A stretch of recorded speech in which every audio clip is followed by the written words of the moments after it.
Tamil Nadu premier league அப்படின்னு சொல்லக்கூடிய TNPL 8வது சீசனுக்கான 20 ஓவர்கள் கொண்ட இந்த ஒரு சீசனுக்கான பிளேயர்ஸை அப்படி ஏலத்தில் எடுப்பதற்கான ஆக்ஷன் இன்னைக்கு காலையில 10 மணிலிருந்து சென்னை சேப்பாக்கம் மைதானத்தில் நடைபெற்று வருது.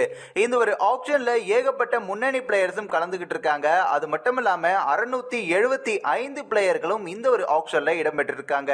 முக்கியமா ரசிகர்களால் எதிர்பார்க்கப்பட்டது சாய் கிஷோர், நடராஜன் போன்ற பிளேயர்ஸ் எந்தெந்த அணிக்கு செல்வாங்க அப்படின்னு எதிர்பார்க்கப்பட்டது. இந்த நிலையில தான் அப்படி ரசிகர்களால் எதிர்பார்க்கப்பட்ட 2 பிளேயர்ஸ்மே வந்துட்டு ஒரே அணிக்கு சென்றிருப்பதால் ரசிகர்களுக்கு மத்தியில் ஆச்சரியத்தையும் ஏற்படுத்தியிருக்கு. அதாவது சாய் கிஷோர் அவர்கள் 22 லட்சத்திற்கு திருப்பூர் தமிழன்ஸ் அணி சார்பாக ஏலத்திலும் எடுக்கப்பட்டிருக்காரு. அதைத் தொடர்ந்து பிரபல வேகப்பந்து வீச்சாளரான நடராஜன் அவர்களும் 11.25 லட்சத்திற்கு திருப்பூர் தமிழன்ஸ் அணி சார்பாகவும் இந்த ஒரு ஏலத்தில் எடுக்கப்பட்டிருக்காரு.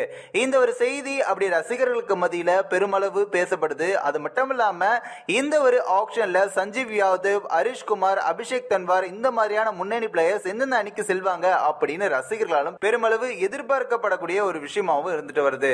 இந்த ஒரு வீடியோ குறித்து உங்களோட கருத்துக்களை நீங்க மறக்காம கமெண்ட்ஸ்ல சொல்லுங்க. நம்ம தி பீப்பிள் டெஸ்க் சேனலையும் சப்ஸ்கிரைப் பண்றேங்க.